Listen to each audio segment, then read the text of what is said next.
let us discuss another algorithm called a line. Okay, this is another graph embedding algorithm, and line stands for large scale information network embedding.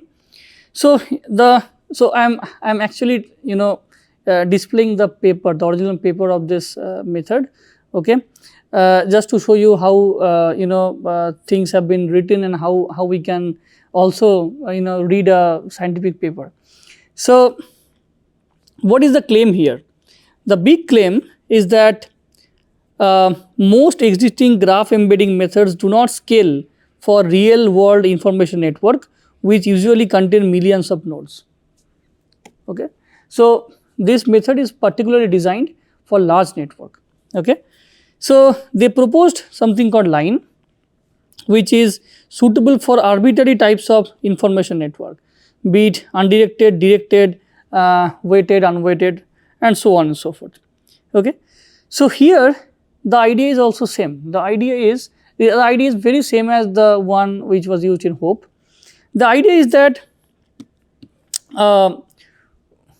it is not always the case that two nodes are closer only when they are directly connected. Okay. It may also be the case that two nodes are closer, two nodes are similar if their neighbors are also similar. Okay. They kind of motivated this thing, motivated their algorithm by presenting kind of a dummy figure. This is the figure. Okay. What they are saying is that node 6 and node 7, they are of course close, they are of course similar because they are directly connected. Okay. But node 5 and node 6, they are also similar, although they are not directly connected. Why they are similar? Because they have common set of neighbors. 4 neighbors are shared by both 5 and 6. Okay. So this is called the first order proximity because they are directly connected within one hop, and this is called the second order proximity because 5 and 6 are similar with respect to 2 hops, right, with respect to 2 hops, right. So they carefully designed an optimization function which takes care of the first order proximity and second order proximity in a systematic manner. Okay.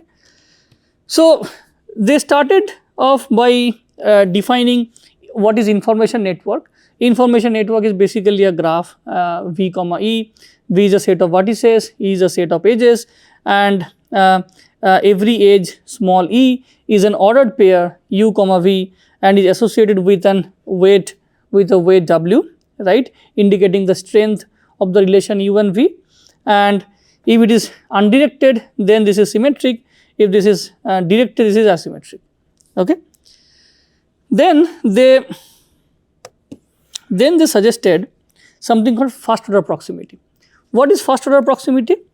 The first order proximity in a network is a local pairwise proximity between two vertices. Okay. For each pair of vertices linked by an edge UV, the weight on that edge WV indicates the first order proximity between U and V, straightforward. Okay. If no edge exists, then the first order proximity is 0. So what is second order proximity? Second order proximity between a pair of vertices U comma V is a network, in a network is the similarity between their neighborhood network structures, right. Mathematically, let PU be, PU denote the first order proximity of U, right. You see that there are mod V number, so mod V is essentially n, right. Let PU be the first order proximity of U, right, with the other vertices. Similarly, say for PU you have a vector like this, for PV you have also a vector like this, right. So the second order proximity between U and V is determined by the similarity between these two. Okay. this is essentially this one, right? This is essentially saying that this is u and this is v, okay, and pu consists of, say this is ABC with some ways, right? It may not be directly ABC, but say the weight between UA, UB and UC. Similarly for V, you have PV, which is the weight between AV, BV and CV, right? And then the second order proximity between U and V is the similarity between PU and PV, meaning the similarity between their neighborhood structures, okay. So, and what is the goal? The goal is to come up with an embedding, right, embedding of vertices, so that you map every node to a d-dimensional space where d is much less than mod v, okay, low dimensional space. Now let us see how we capture these two proximity measures, okay. So right, so what is the idea? The idea is that every vertex, say you have ui, vi and vj, we would try to come up with an embedding which is denoted by say ui, right, vector, right, this is uj vector, right, these are the embeddings of vi, vj respectively, which we would try to come up with, right. And the proximity, the first order proximity, so think about it, you have the graph, okay, and you are mapping all the nodes to an embedding space, right. So you have first order proximity with respect to the original graph, you have first order proximity with respect to the embedding space, right. So let us say these are the embeddings. So what is the first order proximity with respect to the embedding space? The first order proximity between Vi and Vj is defined in this way, right. It is essentially 1 by 1 plus e to the power minus x sigmoid, right, where x is nothing but the dot product of these two embeddings.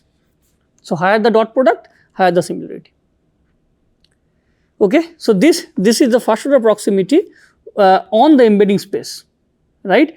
So this is the embedding, this proximity is something that we are trying to learn, right. Similarly, we can measure the proximity based on the graph structure, which would be the original empirical proximity, right, which is given to us. And how do we measure this? So this is this one. So with respect to graph,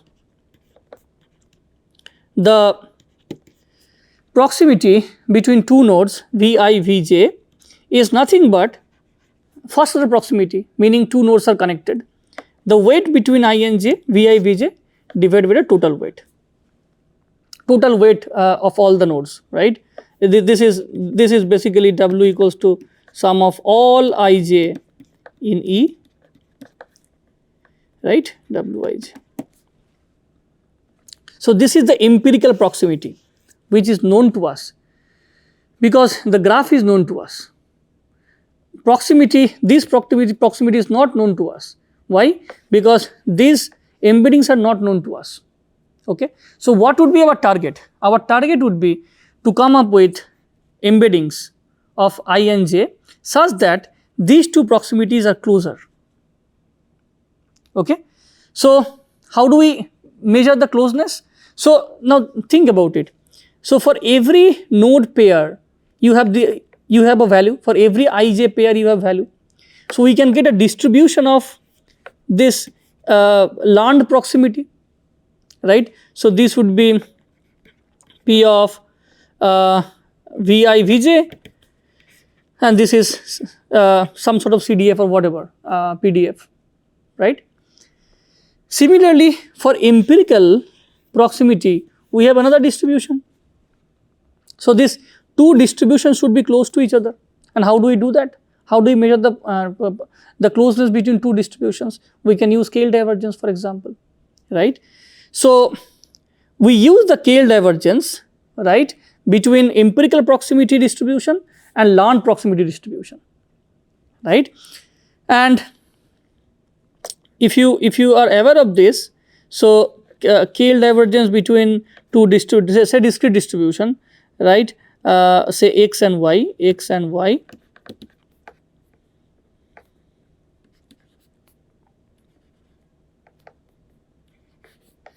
log xi log xi yi, right? Let me write it afresh. So scale divergence between this is discrete distribution I equals to 1 to n xi log of xi by yi. In our case, xi is the empirical proximity, right, pij, right, a log of pij hat by p1 vi vj, p1 ij, right. If you do the math, what you get here? If you do the math, you will see that this is nothing but summation of right. So what you have, p1 ij hat, right, log of p1 ij hat by p1 ij, right. The denominator is the learned one and the numerator is the empirical one. So this is essentially log, so log x by y is log x minus log y. So this would be this minus this, okay. Look at the first term. The first term, all these numbers are constant, right, because this part is nothing but Vij by W, which is constant. This part is also constant. So there is no point in minimizing this, you can just ignore this part. So only second part will be there, which is minus of this log this, right. Okay. So this is the optimization, this is the objective function which we want to minimize, right, with respect to the first order proximity. Now let us look at the second order proximity, right.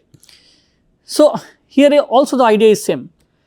Second order proximity, as I mentioned, it assumes that vertices sharing many connections to other vertices are similar to each other, right. So what they do here, think about it. So when I say that this is u and this is v, these are common neighbors and these are uncommon neighbors. So when I look at u, this node, these nodes are context, these nodes are the context of node u, right. So this is the central node and these are the context nodes. When I look at this node, right, this is the central node and this is the context node, right. So here also every node plays a dual role.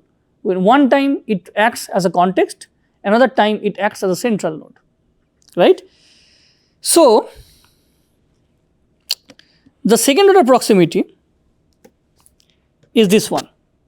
So given Vi is the central node, given Vi, what is the probability of encountering Vj as a context node?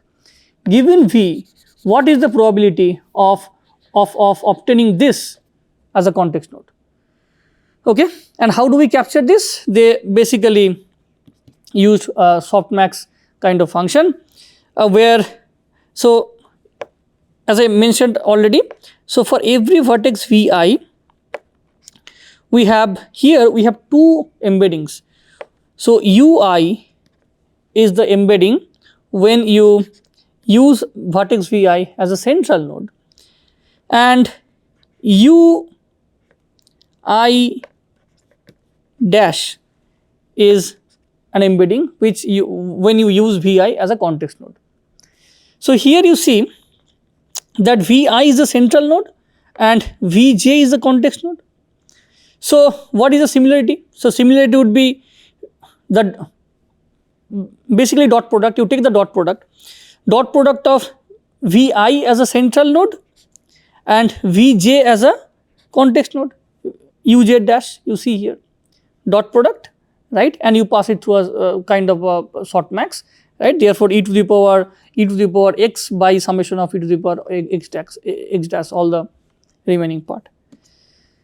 Okay. So this is the proximity. This is the second order proximity, remember, based on the embedding. So these things are not known to us. What is known to us is the empirical proximity. So this is the empirical proximity. Empirical proximity that Vi is the central node and Vj is the context node is simply the weight between I and j by, so remember this is conditional probability. So it should not be normalized by the weight, right, by the total weight. It should be normalized by the degree of Vi, right. You are basically saying that I am let us fix this one, let us look at all the weighted degree and what is the probability that this weight is chosen, right. So Wij by Di, now Di is the weighted degree, remember this, okay. So here also the same target, the target is to minimize the distance between empirical distribution and the learned distribution using tail divergence, okay, you see here. So these are the two objective functions that we are now optimizing, right. So the remaining part is very straightforward. So what they are saying is that first order proximity, this one is easy to optimize, right, for a large graph, but for a large graph this is difficult to optimize. Why?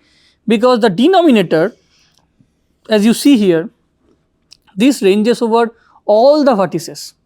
For every central node you need to do this, calculate this denominator, right, across all the vertices, and this is quadratic.